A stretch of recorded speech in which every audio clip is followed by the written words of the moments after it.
এখন কার্তিক মাস চলছে। ঢাকার রাজপথ যেন কোনো অদৃশ্য ঝড়ের পূর্বাভাস দিচ্ছে। চেনা শহর কিন্তু অচেনা আবহ। প্রেস ক্লাব থেকে শাহবাগ চারিদিকে অদ্ভুত এক নীরবতা, যেন কিছু একটা ঘটতে যাচ্ছে, কিন্তু কেউ জানে না ঠিক কি।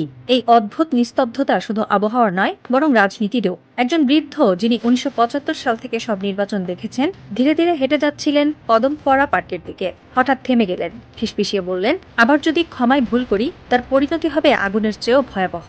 তার চোখে এক অদ্ভুত দৃঢ়তা, এবং এই দৃঢ়তাই বাংলাদেশের গণমানুষের নতুন অধ্যায়ের সূচনার ইঙ্গিত। এই দৃশ্য শুধু একজন বৃদ্ধের নয়, এ যেন পুরো জাতির স্বপ্ন, আশঙ্কা আর অতীতের ঘায়েল স্মৃতির প্রতিচ্ছবি। ঢাকার প্রতিটি ইট, প্রতিটি ব্যারিকেড যেন বলছে, আর নয়, এবার শেষ সিদ্ধান্তের পালা। কিন্তু প্রশ্ন রয়ে যায়, এই শেষ সিদ্ধান্ত কে নেবে? দিল্লি, যেখান থেকে বহুবার ইতিহাস ঘুরেছে, নাকি ঢাকা, যেখানে এবার সিদ্ধান্ত হবে স্বাধিকার না বশ্যতার? আর এই নীরবতা যখন প্রশ্ন তোলে, তখন দূরের কোথাও এক কণ্ঠ ভেসে আসে। মোদি, ইউনূস আর ৭৫-এর প্রেতাত্মারা কি আবার ফিরে আসছে?